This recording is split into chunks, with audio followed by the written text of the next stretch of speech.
Assalamualaikum warahmatullahi wabarakatuh. Salam hormat dan salam sejahtera cikgu ucapkan kepada semua murid. Sebelum kita memulakan pelajaran pada hari ini, marilah kita berdoa kehadrat Ilahi agar terpelihara daripada wabak COVID-19 dan sentiasa dalam rahmat-Nya. Amin, amin, ya Rabbal Alamin. Baiklah, bertemu sekali lagi pada hari ini bersama cikgu di channel Cikgu Amin. Jom belajar sains bersama Cikgu Amin.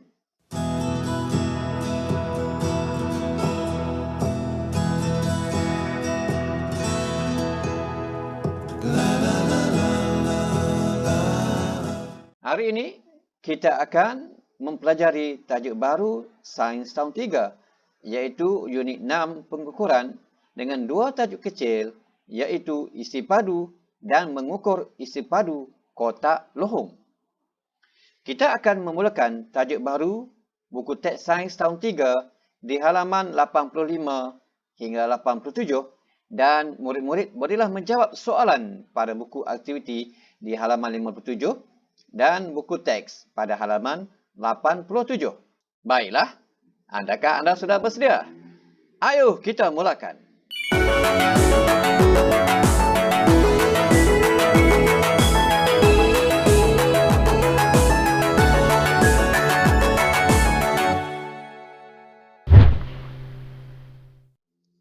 Pada hari ini kita akan mempelajari standard kandungan 6.1 pengukuran luas dan isi padu.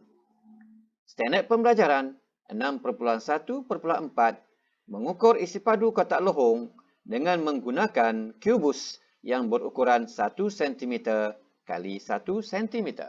Objektif pembelajaran. Di akhir PDPR ini, murid akan dapat menyatakan unit yang digunakan untuk mengukur isi padu. Dan kedua, mengukur isi padu kotak lohong menggunakan kubus 1 cm kali 1 cm. Kriteria kejayaan. Pertama, menjelaskan cara mengukur isi padu. Yang kedua, menyelesaikan 3 masalah cara mengukur isi padu kotak lohong. Mari kita mulakan pelajaran kita hari ini dengan memerhatikan buku teks anda pada muka surat 85. Cuba perhatikan. Tajuk yang akan kita bincangkan ialah isi padu. Kenderaan yang manakah dapat mengisi lebih ramai murid?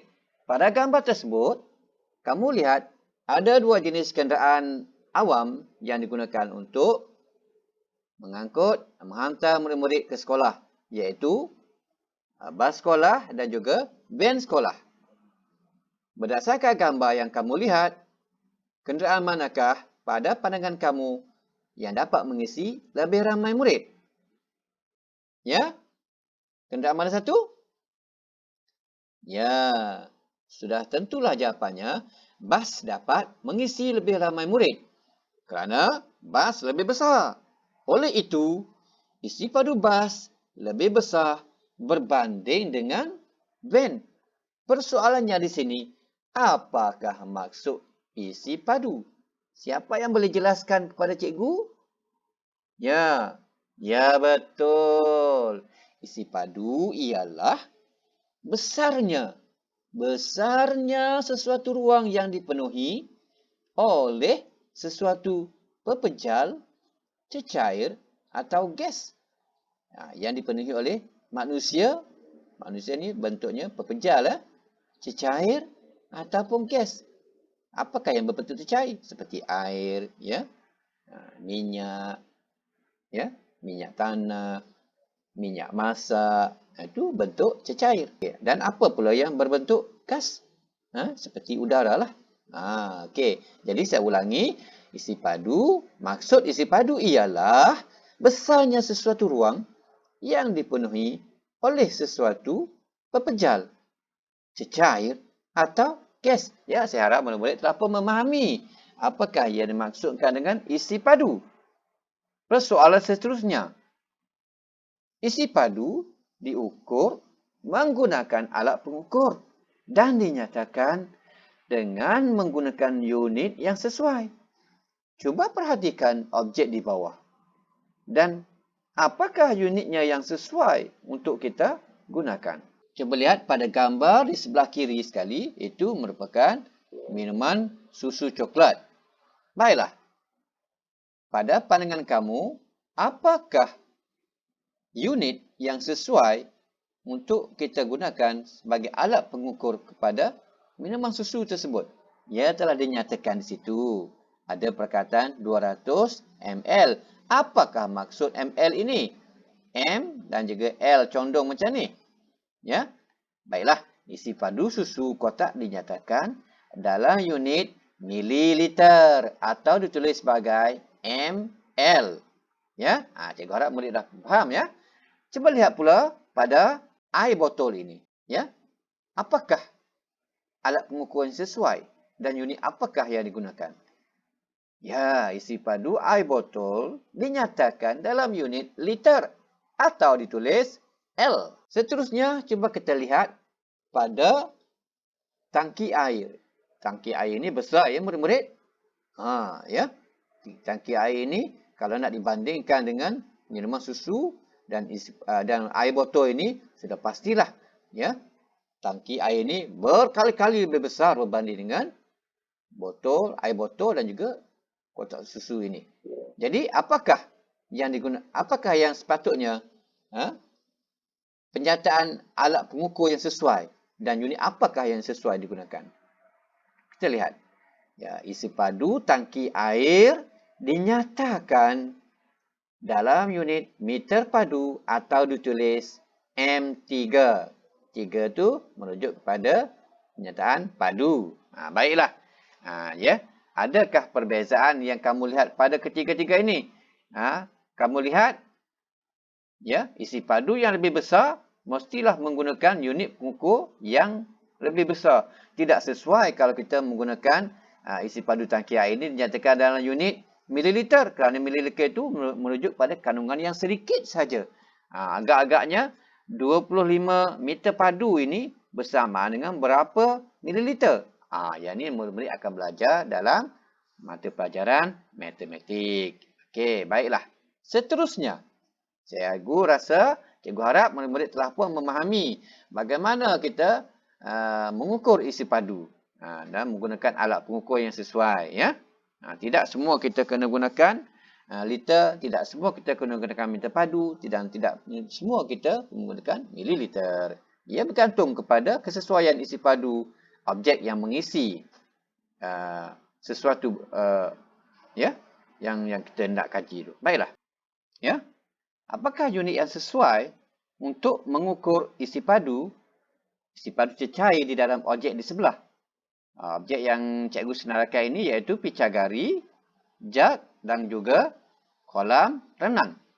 Okey. Apakah unit sesuai untuk mengukur isi padu cecair di dalam objek picagari? Jawapannya ialah mililiter. Apakah unit yang sesuai untuk mengukur isi padu cecair di dalam objek jug? Jawapannya ialah liter sebab kandungan isi padunya lebih banyak. Ya. Manakala pada objek ketiga iaitu di kolam renang ini, apakah unit yang sesuai untuk mengukur isi padu cecair di dalam objek kolam renang? Ya. Pada kolam renang ni apakah yang sesuai? Ya, meter padu. Baiklah. Ya, pandai murid-murid ya. Cikgu harap murid-murid telah pun tahu bagaimanakah caranya untuk kita menggunakan unit sesuai mengukur isi padu cecair berdasarkan objek yang tertentu. Seterusnya, kita beralih pada muka surat 86 buku teks anda. Iaitu, bagaimana kita mengukur isi padu kotak lohong. Apa dia maksud kotak lohong ni murid-murid? Kotak lohong ni maksudnya kotak yang terbuka di atasnya. Ya, kotak yang terbuka sebab tidak ada penutup ya. Itu maksud dia kotak lohong. Baiklah. Bolehkah kita mengukur isi padu kotak lohong? Bagaimanakah caranya? Cuba kita lihat pada gambar ini. Berapakah isi padu kotak lohong ini? Ya. Bagaimana kita nak mengetahui isi padunya? Ya. Bagaimana yang boleh kita lakukan? Okey, baiklah. Untuk mengetahuinya, mari kita lihat. Mari kita selidik lebih lanjut. Kita boleh mengukur isi padu kotak lehung menggunakan kubus 1 cm padu. Kita bolehlah menghasilkan kubus yang berbentuk 1 cm padu sama ada segi panjang, tinggi dan juga lebar. Panjang, tinggi dan lebar. Panjang 1 cm, tinggi 1 cm dan lebarnya juga 1 cm. Baiklah, seterusnya. Apakah yang boleh kita lakukan? Apakah yang perlu kita buat lagi? Baik, seperti yang telah cikgu sebutkan tadi, isi padu kotak lehung tersebut bersamaan dengan jumlah kubus 1 cm padu yang boleh memenuhi ruangnya, iaitu panjang, lebar dan tinggi. Ya, kotak tersebut memerlukan 8 kubus 1 cm padu untuk memenuhi lehung. Maka jumlah isi padu kotak lehung ialah 8 cm padu. Baiklah murid-murid. Seterusnya, mari kita kaji, iaitu kita menguji isi padu kotak lehung. Hari ini kita akan memulakan sedikit uji kaji, iaitu kita ingin menguji isi padu kotak lehung 3 kotak, iaitu kotak A, kotak B dan juga kotak C. Alat dan bahan yang kita perlukan ialah menyediakan 24 kubus berukuran 1 cm padu dan juga 3 kotak lehung, iaitu kotak lehung A, kotak lehung B dan kotak lehung C yang mempunyai ukuran yang berbeza. Kotak lehung A mempunyai 2 cm padu, mempunyai 2 cm tinggi, lebar 2 cm dan panjang 3 cm. Manakala kotak B, kotak lehung B, 3 cm tinggi, 2 cm lebar, panjang dan 3 cm lebar. Kotak lehung C, 4 cm tinggi, 2 cm panjang dan 3 cm lebar. Baiklah. Mari kita lihat langkah-langkah untuk kita menjalankan aktiviti ini. Baik. Langkah yang pertama, kita adalah mengisikan kubus berukuran 1 cm padu ke dalam kotak lehung A. Seterusnya, kira setiap kubus berukuran 1 cm padu yang dimasukkan sehingga memenuhi kotak lehung. Seterusnya, catatkan keputusan seperti dalam jadual A di bawah. Ya, ini jadual A ya. Iaitu jadual yang mengandungi 3 kotak lehung A, B, C dan bilangan kubus berukuran 1 cm padu yang digunakan dan apakah isi padu kotak lehung dalam unit cm padu. Kita adalah mengulang langkah 1 hingga 3 menggunakan kotak lehung B dan C. Baiklah. Anda bersedia untuk melihat uji kaji ini? Mari kita jalankan sedikit uji kaji. Kita akan menjalankan uji kaji untuk melihat berapakah jumlah isi padu kotak lehung bagi setiap kotak yang disediakan. Kita mulakan dengan kotak lehung A. Bagaimana kita membuatnya? Sedia? Okey, kita akan memasukkan 1 kubus cm padu yang pertama, kedua, ketiga untuk mengisi panjang. Seterusnya, diletakkan 1 kubus 1 cm untuk mengisi tingginya. 1, 2. Untuk mengisi panjang, 3.